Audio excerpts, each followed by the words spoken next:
지난주부터 계속 그 다섯 오직에 대한 관련된 이제 성경 구절들을 살펴보고 있습니다. 지난주에 디모데후서 3장 16절 부분을 하면서 14절부터 17절까지 이렇게 하면서 고민이 됐어요. 여기에 성경에 관한 교리가 거의 다 담겨 있는데 어떡하지? 라는 고민과 지난주에 하고 나서 이거 다 했으니 난 큰일 났다. 이제 나머지 시간은 뭘 해야 되나 이런 생각했는데 또 말씀을 보니까 내 그런 알량한 지식으로 하나님의 말씀에 대해서 단단히 오해를 했구나 이런 생각이 들었습니다. 베드로후서 1장 19절에서 21절 말씀을 제가 봉독해 드리겠습니다. 또 우리에게는 더 확실한 예언이 있어 어두운 데를 비추는 등불과 같으니 날이 새어 샛별이 너희 마음에 떠오르기까지 너희가 이것을 주의하는 것이 옳으니라. 먼저 알 것은 성경의 모든 예언은 사사로이 풀 것이 아니니 예언은 언제든지 사람의 뜻으로 낸 것이 아니요 오직 성령의 감동하심을 받은 사람들이 하나님께 받아 말한 것임이라. 아멘. 이 오후 시간에도 주님의 은혜가 함께하기를 소원합니다. 성경에 대해서 이야기를 하고 있습니다. 다섯 오직의 두 번째 시간입니다. 다섯 오직의 오직 성경의 두 번째 시간입니다. 지난주에 성경의 영감, 그리고 권위, 이런 것들, 충분성, 이런 것에 대해서 이야기를 했는데, 오늘 말씀을 보면 두 가지를 이야기합니다. 성경 말씀이 얼마나 확실한가, 그리고 두 번째로 성경을 어떻게 우리가 읽고 해석해야 되는가, 이 두 가지 문제를 이야기를 합니다. 먼저 20절에 보면은 먼저 알 것은 성경의 모든 예언은 사사로이 풀 것이 아니니 이렇게 이야기합니다. 그러니까 성경을 우리는 다 읽는 독자입니다. 독자이면서 우리는 그냥 고지고대로 읽고 그냥 액면가대로 받아들이는 사람들이 아니라 다 이성을 가진 사람이고 자기가 가진 경험과 배경이 있기 때문에 해석이라는 거를 합니다. 이 성경을 읽고 이건 이런 의미지라고 해석을 합니다. 그래서 우리가 뉘앙스라는 말을 하죠. 이거는 이런 뉘앙스인 것 같아. 똑같은 말을 또 글로 읽으면 오해가 벌어지기도 하고 논쟁이 되기도 합니다. 아니야, 이거는 좋은 말이야. 아니지, 이거는 비꼬는 말이야. 이렇게 서로에 대한 이해 차이가 벌어집니다. 그래서 성경을 읽을 때 우리는 어쩔 수 없이 해석이라는 거를 하게 돼 있는데 어떻게 성경을 이제 해석할지에 대한 우리에게 이제 가이드가 돼주는 말씀입니다. 20절에 보면 먼저 알 것은 성경의 모든 예언은 사사로이 풀 것이 아니다. 그러니까 이 사람들은 사사로이 풀었다는 거죠. 사사로이 푼 사람들이 있었다는 거죠. 그런 사람들이 이제 주변에 있는데 그거는 잘못된 것이라는 것을 지적을 하는 거죠. 베드로후서 1장 4절에 보면 이로써 그 보배롭고 지극히 큰 약속을 우리에게 주사 이 약속으로 말미암아 너희가 정욕 때문에 세상에서 썩어질 것을 피하여 신성한 성품에 참여하는 자가 되게 하려 하셨느니라 이렇게 이야기합니다. 그래서 하나님이 우리에게 주신 보배롭고 지극히 큰 약속을 앞서 이야기를 합니다. 그런데 이 뒤에 가면은 성경을 사사로이 푼 사람들이 주는 또 약속이 있습니다. 그러니까 똑같은 성경을 보고 사람들이 서로 다르게 해석을 한 다음에 서로 다른 약속을 가지고 이야기하고 있는 그런 상황입니다. 거짓 교사들이 약속하고 있는 내용을 한마디로 이야기하면 자유입니다. 자유. 굉장히 듣기 좋은 말이고 우리가 좋아하는 말이고 많은 젊은 사람이 자기 모토로 삼고 있는 말이기도 합니다. 자유입니다. 베드로후서 2장 19절에 보면 그들이 자유를 준다 하여도 자신들은 멸망의 종들이니 누구든지 진 자는 이긴 자의 종이 됩니다. 하지만 이 사도 베드로는 이 사람들의 해석을 가리켜서 이 사람들이 이야기하는 자유를 가리켜서 그게 뭐라고 이야기하죠? 이 사람들을 멸망의 종이다. 그러니까 조금 오해했다 정도가 아니라 완전히 잘못 해석하고 있다고 이야기를 하는 겁니다. 왜냐하면 이 사람들이 종말에 대한 굉장히 안일한 그런 해석을 내놨기 때문입니다. 베드로후서 3장 3절에서 4절에 보면 먼저 이것을 알지니 말세에 조롱하는 자들이 와서 자기 정욕을 따라서 행하며 조롱하여 이르되 주께서 강림하신다는 약속이 어디 있느냐? 조상들이 잔 후로부터 만물이 처음 창조될 때와 같이 그냥 있다 이렇게 해석을 했습니다. 이상하죠? 분명히 종말과 심판에 대한 말씀이 성경에 있어서 이거를 보면은 당연히 종말과 심판이 있겠지라고 하고 종말과 심판이 이런 식으로 있을 거야. 이런 해석 차이는 날 수 있어도 이거는 완전히 반대잖아요. 종말과 심판 그거는 그냥 원래 있는 거야 라고 이야기하는 거잖아요. 완전히 오독했다고 생각이 들잖아요. 근데 왜 이 사람들이 그렇게 생각했냐면 이 사람들이 생각을 하기에 종말과 심판은 너무 비이성적인 겁니다.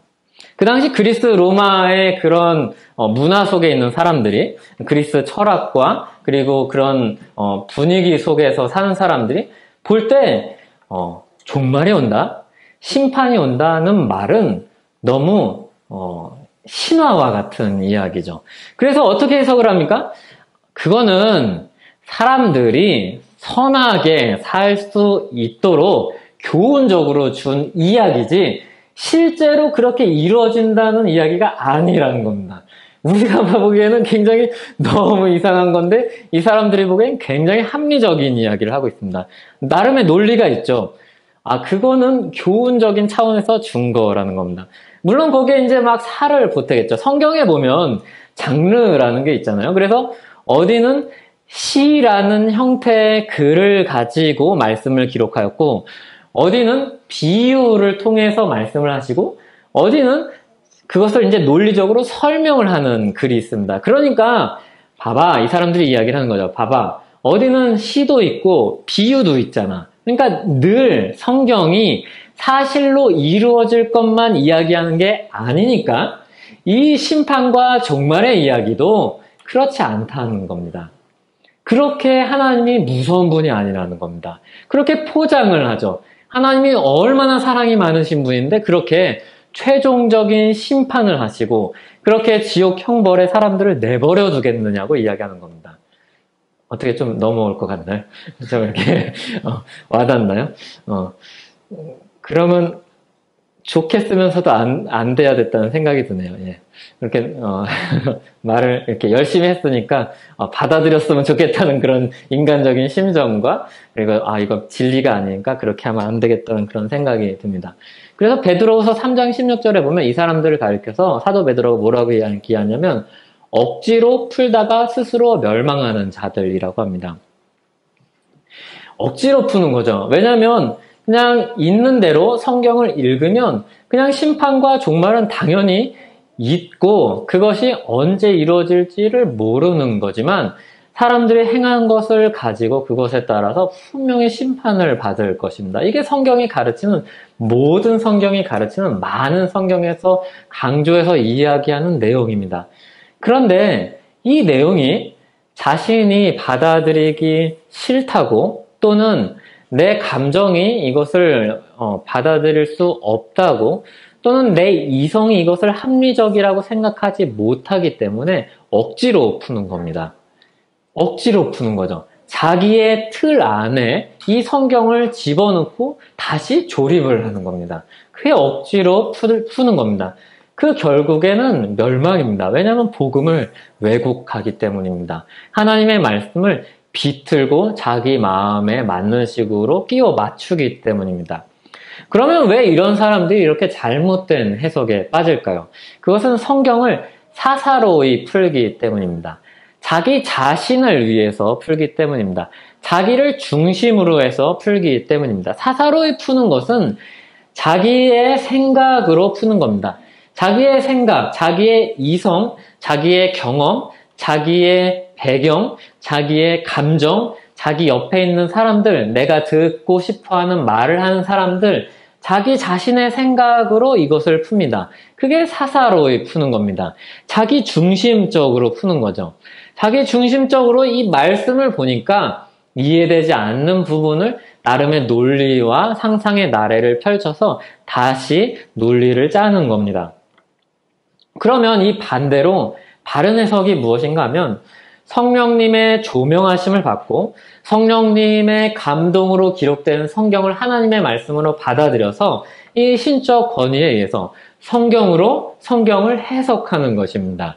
그러니까 성경이 분명하게 우리에게 주신 말씀이고 복음을 충분히 증거하는 말씀이고 신적 권위를 주신 말씀이라면 이 앞에 나온 창세기의 말씀과 계시록의 말씀이 모순될 수 없다는 그런 관점을 가지고 성경을 해석하는 겁니다. 그래서 창세기부터 계시록까지의 모든 내용이 결국에 한 가지 예수 그리스도의 복음을 분명하게 이야기하고 있다는 전제로 성경을 해석을 하는 겁니다. 그래서 그런 원리가 있습니다. 분명한 것으로 모호한 것을 푸는 겁니다. 모호한 것을 가지고 모호한 것을 풀지 않습니다. 예를 들어서 예수 그리스도께서 우리를 위해서 죽으셨다는 분명한 진리가 있습니다. 그 분명한 진리를 가지고 좀 모호해 보이는 부분, 구절이 이해가 잘 안 가는 부분을 우리를 위해서 죽으신 그리스도에 대한 묘사라고 해석을 할 수 있는 겁니다. 그러니까 분명히 드러난 진리, 이 성경 말씀 가운데서도 누구나 알 수 있는 진리, 어린아이들도 알 수 있는 진리의 말씀을 가지고 어려운 말씀을 풀어가는 겁니다. 그게 성경을 해석하는 방식입니다. 성경이 신적인 권위를 가지고 있는 말씀이기 때문입니다. 거기서 성령님께서 역사하셔서 우리가 잘못된 길로 가지 않도록 하시죠. 그런데 이제 잘못된 해석을 하고 있는 사람들은 앞서 말씀드렸다시피 종말에 대해서 그런 잘못된 해석을 가지고 있었습니다. 이 사람들이 가지고 있는 자기 생각은 뭡니까? 자기 생각에, 자기 이성에 사람이 생각하기에 그런 있을 수 없는 일들을 하나님이 행해서 신자들을, 사람들을 당혹스럽게 하지 않을 것이라는 오해입니다. 완전히 잘못된 오해죠. 예를 들어서 베드로후서 이 말씀 앞서서 사도 베드로가 한 내용이 있습니다. 그 내용을 보면은 예수님께서 변화산에서 아주 위대하신 하나님의 몸으로 이제 변화하신 그때를 기억하면서 하신 말씀입니다. 여기 보면 베드로후서 16절에서 18절에 보면 우리 주 예수 그리스도의 능력과 강림하심을 너희에게 알게 한 것이 교묘히 만든 이야기를 따른 것이 아니요 우리는 그의 크신 위엄을 친히 본 자라. 사도 베드로는 진짜로 봤죠. 지극히 큰 영광 중에서 이러한 소리가 그에게 나기를 이는 내 사랑하는 아들이요 내 기뻐한 자라 하실 때 그가 하나님 아버지께 존귀와 영광을 받으셨느니라. 이 소리는 우리가 그와 함께 거룩한 산에 있을 때 하늘로부터 난 것을 들은 것이라. 이렇게 사도 바울이 자기 경험을 토대로 이야기를 합니다. 그런데 굉장히 변화하셨던 사건은 놀라운 일이고 초자연적인 일이잖아요. 그러니까 사람들이 받아들이기 어려운 일이에요.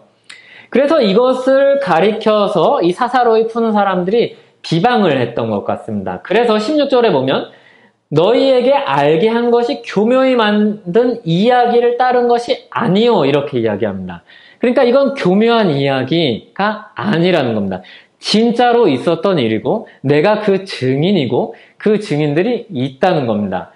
그 사람들이 가지고 있는 이성의 틀 안에 없다고 해서 초자연적인 일이라고 해서 이것을 받아들일 수 없는 것은 아니라는 겁니다. 사도 베드로 자신이 이 변화산 사건의 증인이라는 겁니다. 예수 그리스도가 하나님의 아들임을 확인해준 그런 사건이라는 것입니다. 그런데 이것을 이제 예수 그리스도 밖에 있는 사람들이 그렇게 해석을 하는 거죠. 이거는 교묘히 만든 이야기다 이렇게 주장을 하는 겁니다. 신화다, 전설이다 이렇게 이야기합니다. 이게 미소스라고 그러는데 지금 우리가 영어에 미스와 이제 같은 어원을 가지고 있는 거죠. 신화다 이렇게 하는 거죠. 전설이다. 어떻게 그런 일이 있을 수 있겠냐는 겁니다. 그거는 사람들을 가르치기 위한 이야기라는 겁니다. 왜냐하면 예수님이 하도 하나님의 아들이라는 것을 사람들이 안 믿으니까 하나님의 그런 굉장히 초자연적인 역사가 이분께 있었다고 증거하기 위해서 만든 그런 이야기라는 겁니다. 말하자면 사실이 아니라 그리고 상징이라는 겁니다. 사실이 중요한 게 아니라 의미가 중요하다는 겁니다. 굉장히 그럴듯하죠. 사실이 아니라 의미가 중요하다는 겁니다. 그게 역사적인 사실이건 아니건이 중요한 게 아니라 이 사실을 통해서 말하고자 하는 바가 중요하다는 겁니다. 어떠세요? 좀 괜찮은 것 같아요? 예. 결국 이 이야기가 예수님을 믿으라는 이야기 아니냐 이건 거죠. 그래서 이 앞에 있었던 근거를 무너뜨리고 흐릿하게 만드는 겁니다. 예수 그리스도가 어떤 모습으로 나타나셨든지 어떤 생김새를 가지고 있든지 상관없이 예수 그리스도를 믿으라는 이야기를 하기 위해서 변화산 사건을 제자들이 만든 거라고 이야기를 하는 겁니다. 그렇게 종말도 이야기하는 거죠. 심판도 없다는 겁니다. 신은 그 당시 이제 편만했던 생각 중에 하나는 신은 세상에 관여하지 않는다 였다고 합니다. 그래서 최후 심판 때 도덕적인 책임을 질 필요가 없는 겁니다. 왜냐하면 신이 세상에 관여하지 않기 때문입니다. 그냥 둔 것이죠. 만들어 놓고. 그래서 심판 때 져야 할 도덕적 책임이 없는 겁니다. 엄청난 자유죠. 책임이 없는 겁니다. 이 세상에서 내가 사는 삶에 대한 책임을 질 필요가 없다는 겁니다. 판단받지 않는다는 겁니다. 이 큰 자유를 밖에서 성경을 가지고 이야기하는 사람들이 있었던 것입니다. 그리고 굉장히 그럴듯했겠죠. 성경을 가지고 이야기하죠. 듣기에 너무 속 시원한 이야기죠. 나 그것 때문에 안 그래도 나 지난주에 지은 죄 때문에 고민하고 있었는데, 그래? 심판이 없다고? 하나님이 자비 하나님이고 그냥 내버려 두셨다고? 너무 좋다고 이야기하겠죠. 그런데 사도 베드로는 이렇게 이야기합니다. 성경이 지어낸 이야기가 아니라 오히려 거짓 교사들의 말이 지어낸 말이라고 이야기합니다. 그래서 성도들을 미혹한다고 이야기하죠. 베드로서 2장 3절에 보면 그들이 탐심으로써 지어낸 말을 가지고 너희로 이득을 삼으니 그들의 심판은 옛적부터 지체하지 아니하며 그들의 멸망은 잠들지 아니하느니라 이렇게 이야기합니다. 탐심으로써 지어낸 말입니다. 지어낸 말이죠. 이거야말로. 억지로 풀기 위해서 지어낸 말입니다. 그런데 여기 보면 너희로 이득을 삼는다고 이야기합니다. 이 말은 이 사람들을 상거래 대상으로 삼는다는 겁니다. 그런 거죠. 말하자면 피라미드예요. 많이 모아왔어요. 야, 내가 한번 썰을 풀었더니 이만큼 모았어. 오늘 10명 이렇게 그런 거죠. 사람을 정말로 이 사람을 구원받아야 될 귀한 영혼으로 보지 않고 내 실적으로 보는 거죠. 말하자면. 그렇게 상거래하듯이 지어낸 말을 가지고 미혹하는 겁니다. 그래서 베드로후서 3장 16절 말씀처럼 또 그 모든 편지에도 이런 일에 관하여 말했을 때 그중 알기 어려운 것이 덜어 있으니 무식한 자들과 굳세지 못한 자들이 다른 성경과 같이 그것도 억지로 풀다가 스스로 멸망에 이르느니라 이렇게 이야기합니다. 이게 잘못된 해석으로 간 사람들의 결말입니다. 왜 잘못된 해석으로 간다고 했나요? 사사로이 풀기 때문입니다. 억지로 풀기 때문입니다. 자기 중심 안에서 이해되지 않고 받아들일 수 없는 것을 비틀어서 해석하기 때문입니다. 그 결과는 무엇으로 나타났겠습니까? 도덕적으로 부패했겠죠. 해이해졌겠죠. 당연히 그러지 않을까요? 심판이 없는데 이 땅 가운데서 도덕적으로 살 필요가 무엇이 있습니까? 자유가 있는데 그 자유를 가지고 마음껏 누리는 게 인생이죠. 이게 이 사람들이 잘못된 해석으로 했던 결론입니다. 그리고 무엇보다 이 안에는 생명이 없다는 것이 가장 치명적입니다. 생명이 없는 삶입니다. 이 땅 가운데서 굉장히 호의호식하면서 좋게 살죠. 근데 최종 목적지에 다다랐을 때 생명이 없는 것입니다. 그러면 우리가 어떻게 성경을 해석을 해야 합니까? 여기 보면 3장 3절에 보면 거짓 교사들을 가리켜서 뭐라고 이야기하냐면 배우지 못한 자들이라고 이야기합니다. 그리고 배우지 못한 자들 우리가 잘못 들으면 저 가방끈 짧은 사람들 뭐 이렇게 이해할 수 있는데 그런 이야기가 아니라 사도의 가르침, 사도의 전통, 교회의 전통 안에서 배우지 못한 자들이라는 겁니다. 훈련받지 못한 자들이라는 겁니다. 그러니까 그냥 이 성경을 그냥 사가지고 자기 식대로 읽고 있는 사람을 이야기를 하는 겁니다. 성경을 사고 성경을 들고 있는데 전혀 이런 교리적인 가르침이 없고 전혀 뭐 교회에 대한 이해도 없고 복음에 대한 이해도 없고 그런 상태로 성경을 이제 자기 식대로 끼워 맞춰서 해석하는 사람들입니다. 그래서 이 거짓 교사들을 가리켜서 배우지 못한 자들이라고 이야기합니다. 그러면 결국에 배우지 못한 자들이 잘못된 해석을 빠져 들어갔다면 우리는 뭘 해야 될까요? 배워야 하죠. 그래서 기독교를 가리켜서 뭐 체계 종교다 이렇게 이야기를 하고 또 공부해야 된다 막 이런 부담을 가지는데 실제로 이제 공부를 해야 합니다. 근데 그런 공부가 입시를 위한 공부와는 전혀 다릅니다. 구원을 받고 구원받은 자로서 살기 위한 공부이기 때문에 굉장히 실제적이고 그리고 굉장히 이 말씀이 그냥 형이상학적인 게 아니라 우리 삶과 맞닿아 있는 것이고 생명의 문제를 다루는 그런 공부요, 그런 훈련입니다. 그럼 무엇을 배워야겠습니까? 이 66권의 성경을 배워야 합니다. 이 신약 성경의 관점에서 보면 구약 성경과 그러니까 모세 오경과 모세의 가르침과 그러니까 율법과 선지자와 그리고 시편을 배워야 하는 것이죠. 그리고 주님의 가르침, 사도들의 가르침을 배워야 하는 것입니다. 사도들의 가르침 이렇게 이야기하니까 사도들의 가르침에 대해서도 곡해하는 사람들이 있거든요. 사도들의 가르침은 예수님한테 배워서 자기식대로 해석해서 만들어 놓은 교리적 체제다 이렇게 이야기하는 사람들이 있습니다.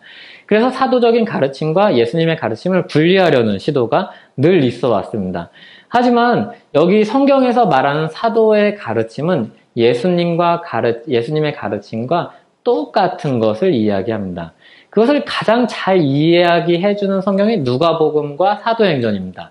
누가복음과 사도행전은 아주 예수님이 행하신 일과 예수님이 행하신 말씀을 그대로 제자들이 교회가 하고 있다는 것을 그대로 보여줍니다. 그래서 누가복음과 사도행전을 같이 읽으면 뭐야 이거 예수님이 했던 이야기를 사도들이 똑같이 하고 있네? 예수님에게서 나타났던 기적들이 사도들에게 그대로 나타나고 있네? 이것을 발견할 수 있습니다. 아주 똑같이 의도적으로 배치를 해서 이것이 똑같다는 것을 보여주는 게 누가복음과 사도행전입니다. 이처럼 사도들의 가르침은 예수님의 가르침을 이야기를 합니다. 그러니까 예수님의 가르침과 이 사도들의 가르침과 구약성경을 우리는 배워야 합니다. 그리고 그 사도들의 가르침의 토대에서 이것들을 해석해야 합니다. 베드로서 1장 10절에서 11절에 보면 그러므로 형제들아 너희 더욱 힘써 너희 부르심과 택하심을 굳게 하라. 너희가 이것을 행한즉 언제든지 실족하지 아니하리라. 이같이 하면 우리 주 곧 구주 예수 그리스도의 영원한 날에 들어감을 넉넉히 너희에게 주시리라. 이렇게 이야기를 합니다.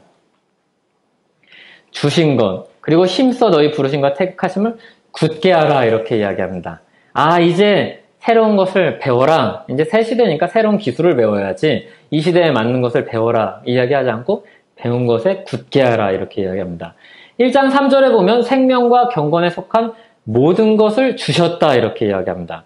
그러니까 새로 여기 더할 것이 없습니다. 모든 것을 주셨기 때문에 이것으로 충분하고 확실합니다. 4절에 보면 이것을 이렇게 표현합니다. 보배롭고 지극히 큰 약속을 우리에게 주셨다고 이야기합니다. 주실 것이다 아니면 그것을 발견해라 이야기하지 않고 주셨다고 이야기를 합니다. 이게 굉장히 중요한 표현입니다. 베드로가 계속해서 그런 말을 반복해서 이야기를 합니다. 그렇기 때문에 이미 진리에 선 교회에게 이것을 항상 생각나도록 하려고 한다고 이야기합니다. 그게 1장 12절입니다. 그러므로 너희가 이것을 알고 이미 있는 진리에 서 있으나 내가 항상 너희에게 생각나게 하려 하노라. 이렇게 이야기합니다.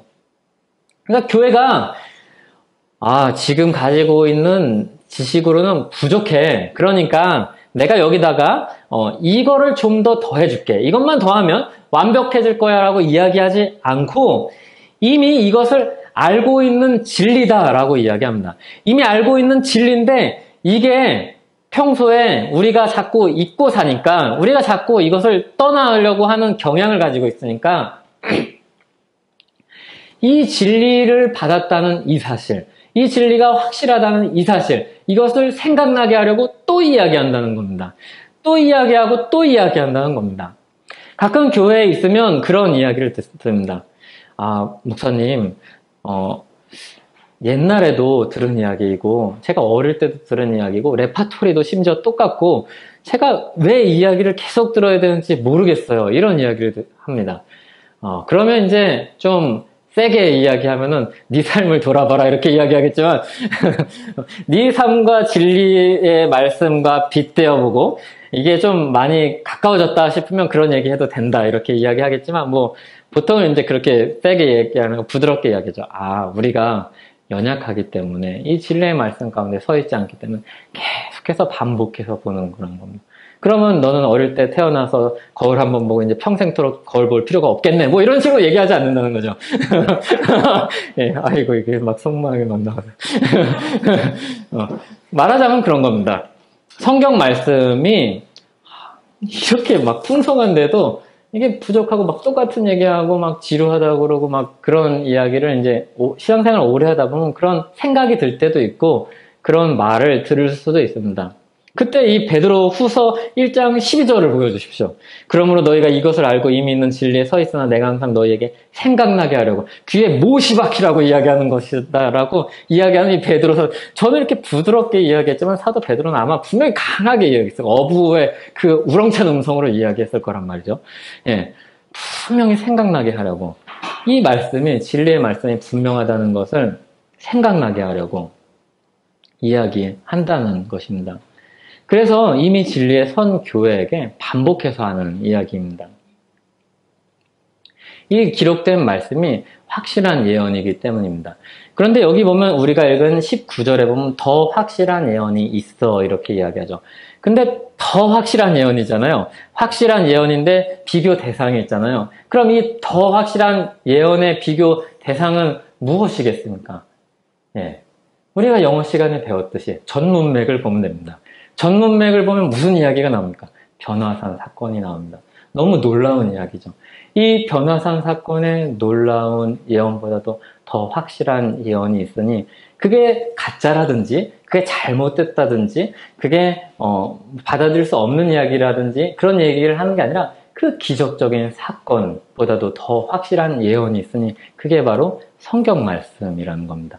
기록된 말씀이 훨씬 더 풍성하고 우리에게 확실한 진리를 가르쳐주는 말씀이라는 것입니다. 그래서 심지어 변화산 사건보다도 이 더 확실한 예언, 기록된 말씀, 변하지 않는 진리의 복음이 우리를 이끌어주고 인도해준다고 이야기를 합니다. 어두운 데를 비추는 등불과 같아서 날이 새어 샛별이 너희 마음에 떠오르기까지 너희가 이것을 주의하는 것이 옳으니라고 이야기합니다.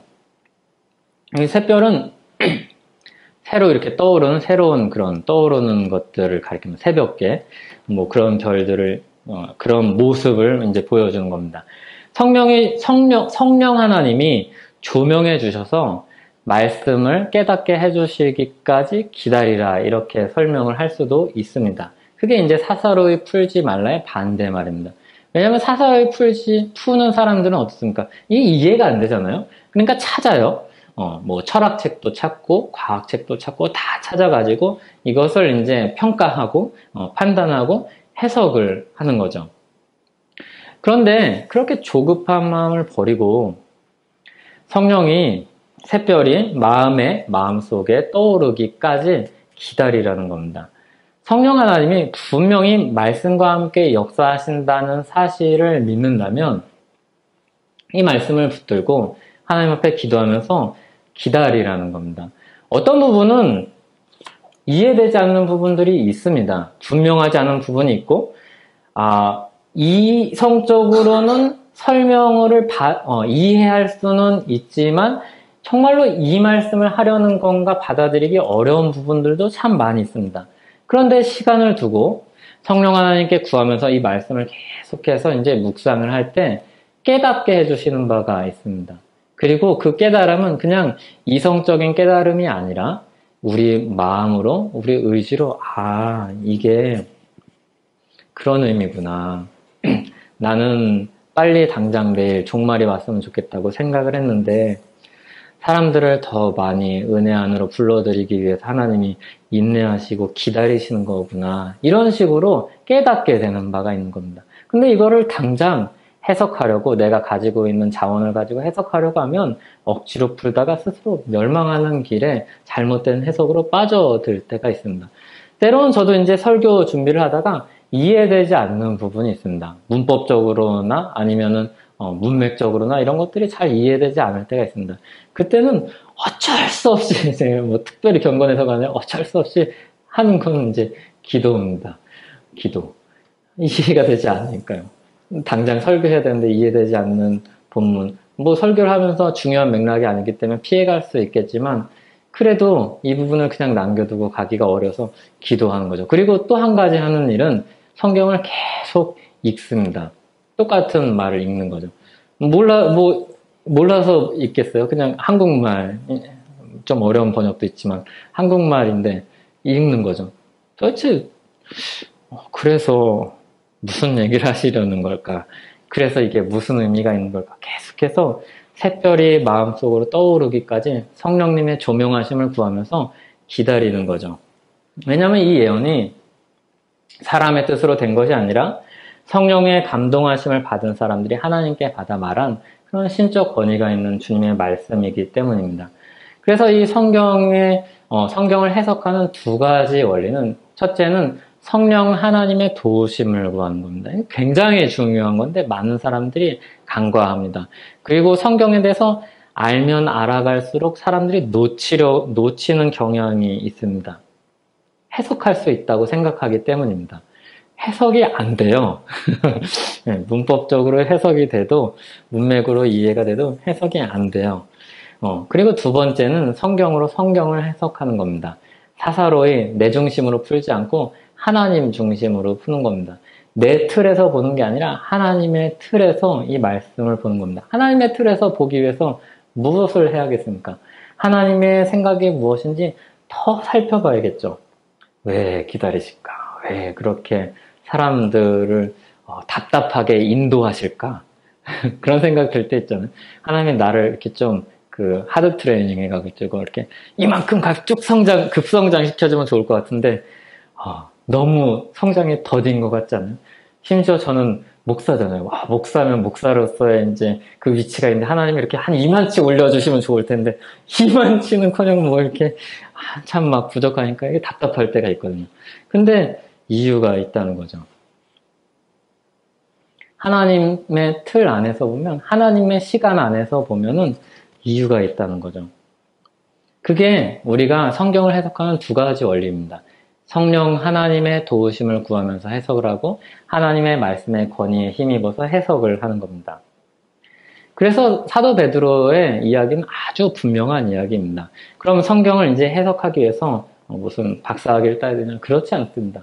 예수 그리스도의 복음에 대해서 분명히 알라는 겁니다. 예수 그리스도의 복음을 분명히 붙들라는 겁니다. 예수님이 우리를 위해서 오셨고 우리 죄 때문에 죽으셨고 믿는 우리와 함께 죽으셨다는 이 단순하고 성경이 선포하는 진리의 말씀을 붙들라는 겁니다. 우리를 위해 부활하셨고 우리를 살리시려고 사셨고 믿는 우리와 함께 사셨다는 이 성경이 분명히 이야기하는 이 진리의 말씀을 붙들라는 겁니다. 이걸 붙들지 않으면 어떻게 됩니까? 심판이 없다는 이야기가 왜 문제가 됩니까? 심판이 없으면 예수 그리스도가 오실 필요가 없습니다. 심판이 없으면 우리를 위해서 누군가 대신 대가를 치를 필요가 없습니다. 그런 대가를 치를 필요가 없는데 우리가 이미 자유한 사람인데 자유케 하려고 하나님이 이 땅에 오실 필요가 없습니다. 복음을 분명히 아는 것이 성경을 해석하는 아주 중요한 원리입니다. 그분이 또 하나님이십니다. 하늘로 올라가신 주님이 다시 오실 것인데 그날 온 세상을 심판하실 것입니다. 온 세상을 심판하실 것입니다. 그러므로 우리가 하나님께 부름을 받았으니 이 땅 가운데서 힘써 믿음으로 살아가는 겁니다. 그러니까 이 믿음으로 살아가기 위해서 이 성경 말씀은 우리 발에 정말로 등이죠. 우리가 헛디지지 않도록, 우리가 잘못된 길로 빠지지 않도록 우리를 이끌어주는 발의 등불입니다. 우리가 어디로 부르심을 받았는가 하면 베드로 사도는 이야기합니다. 하나님의 성품에 참여하는 자로서 부르셨다고 이야기합니다. 하나님의 회복된 형상을 우리에게 다시 주시려고 우리를 부르셨습니다. 하나님의 성품에 참여하는 자입니다. 그래서 기준이 높은 겁니다. 하나님이 우리를 말려 죽이려고 이렇게 높은 기준을 제시한 게 아니라 하나님의 성품에 우리를 다다르게 하기 위해서, 하나님의 성품으로 이끌기 위해서 진짜 하나님이 처음 사람을 지으셨을 때 주시려고 했던 그 아름다운 모습을 우리에게 회복시켜가는 과정 속에 있어서 그 하나님의 성품의 기준을 드리려는 겁니다. 그게 우리에게 올가매는 족쇄가 아니라 우리의 영광이고 우리의 하나님께서 부르신 영광스러운 부르심입니다. 그래서 그날이 이르기까지 힘써서 살아가는 겁니다. 힘써 부르심과 택하심을 굳게 하라고 이야기하는 겁니다. 택하심을 굳게 하라는 겁니다. 그래서 이 모든 진리 안에 1절 11절에서처럼 1장 11절에서처럼 이같이 하면 우리 주 곧 구주 예수 그리스도의 영원한 나라에 들어감을 넉넉히 너희에게 주시겠다고 이야기합니다. 넉넉히 주시는 겁니다. 성경으로 충분하고 부족함이 없고 확실합니다. 여기에 더하려는 그런 교만을 버리고 넉넉히 우리를 들어가게 하시는 이 지도책 들고서 주님을 향해서 나아가는 우리 모두가 되기를 바랍니다. 기도하겠습니다. 하나님 아버지 감사합니다. 우리에게 주신 이 넉넉한 가르침을 붙들고 하루하루 살아가기를 원합니다. 신자다운 삶으로 걸어가기를 원합니다. 이 말씀을 볼 때 우리 중심으로, 내 중심으로 보지 않게 해주시고 하나님의 관점으로, 하나님의 말씀으로 아버지 하나님의 틀 안에서, 하나님의 시간 안에서 볼 수 있도록 주님 도와주시옵소서. 성령 하나님, 우리가 성경을 읽을 때 우리의 생각보다 주님의 생각으로, 또 우리가 가지고 있는 편견보다 하나님이 우리의 가지고 있는 그 편견조차도 바꾸어 가시면서 하나님의 성품으로 이끌어 주시려는 그 말씀을 따라서 이 말씀을 읽게 하여 주시옵소서. 주님, 우리를 붙드신 대로 예수 그리스도 안에서 믿음을 주신 대로 끝까지 넉넉히 들어가게 하실 줄 믿습니다. 주님, 우리가 성경을 잘못 해석하여 주님 하나님 앞에 부끄럽지 않게 하시고 성경 말씀을 더 깊이 깨달아 알아서 많은 사람들을 사랑하고 또 나를 사랑하고 주님의 복음을 전하는 그런 삶 살게 하여 주시옵소서. 그런 행복한 삶 살게 하여 주시옵소서. 예수님의 이름으로 기도하옵나이다. 아멘.